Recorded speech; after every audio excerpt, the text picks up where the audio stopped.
तारों की छांव। शहर के एक कोने में बसा हुआ एक छोटा सा कैफे था, जहां अनन्या रोज शाम को अपनी किताब लेकर बैठा करती थी।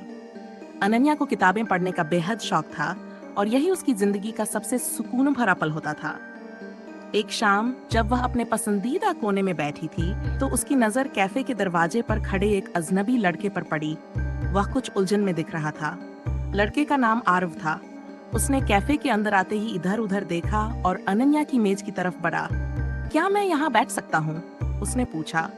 अनन्या ने हल्की मुस्कान के साथ सिर हिलाया।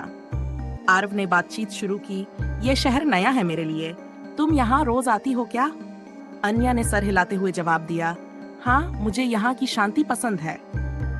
धीरे धीरे उनकी बातचीत किताबों, जिंदगी और सपनों पर पहुंच गई। अनन्या को लगा जैसे आरव उसकी सोच और ख्वाबों को समझ सकता है।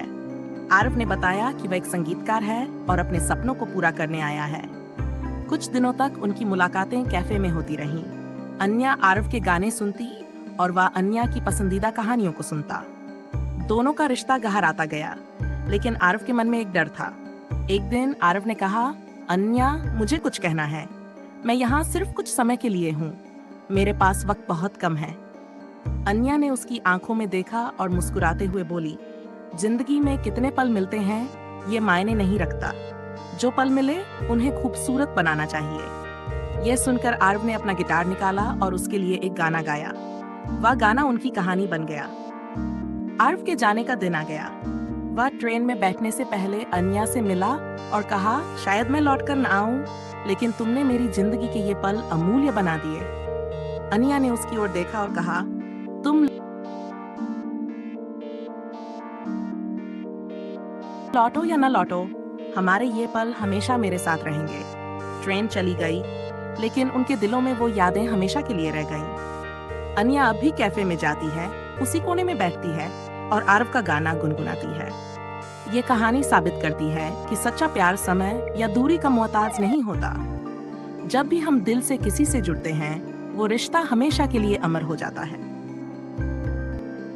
कुछ महीनों बाद अनन्या अपनी रोजमर्रा की जिंदगी में फिर से व्यस्त हो गई, लेकिन हर शाम वह कैफे में जाकर आरव के लिखे गाने को अपने दिल में महसूस करती थी। समय बीत रहा था और अनन्या ने अपने जीवन को आगे बढ़ाने की कोशिश शुरू कर दी थी।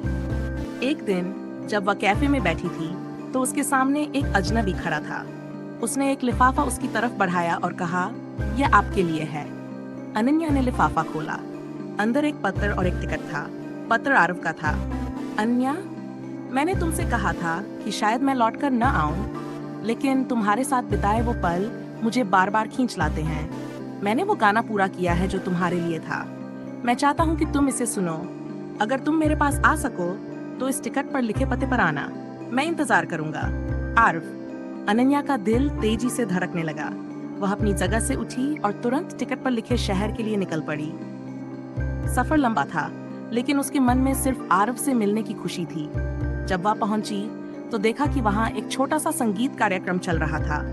मंच पर आरव खड़ा था अपने गिटार के साथ। उसकी नजरें भीड़ में अनन्या को ढूंढ रही थी। जैसे ही उसकी नजर अनन्या पर पड़ी, वह मुस्कुरा दिया। आरव ने माइक पर कहा, यह गाना एक ऐसी लड़की के लिए है जिसने मेरे सपनों को जीने की वजह दी। उसने मुझे सिखाया कि पल कैसे जीना चाहिए। फिर उसने गाना गाया। गाने के हर लफ्ज में उनकी कहानी थी। अनन्या की आंखें नम हो गई, लेकिन दिल खुशी से भर गया। कार्यक्रम के बाद आरव ने अनन्या से कहा, तुमने मेरा इंतजार किया। मैं वापस आने के लिए डर रहा था, लेकिन तुम्हारी यादें मुझे खींच लाईं। क्या तुम मेरे साथ इस सफर पर चलोगी? अनन्या ने बिना एक पल गंवाए जवाब दिया, जहां तुम हो वहां मैं हूं। उनकी कहानी यहीं खत्म नहीं हुई। वह साथ में नई कहानियां बनाने लगे। आरव के संगीत और अनन्या की कहानियों ने मिलकर एक ऐसा जादू पैदा किया जो दुनिया के हर कोने में लोगों के दिलों को छूने लगा। और इस तरह उनके प्यार ने न केवल उनकी जिंदगी को रोशन किया, बल्कि हर उस दिल को जिसने उनकी कहानी सुनी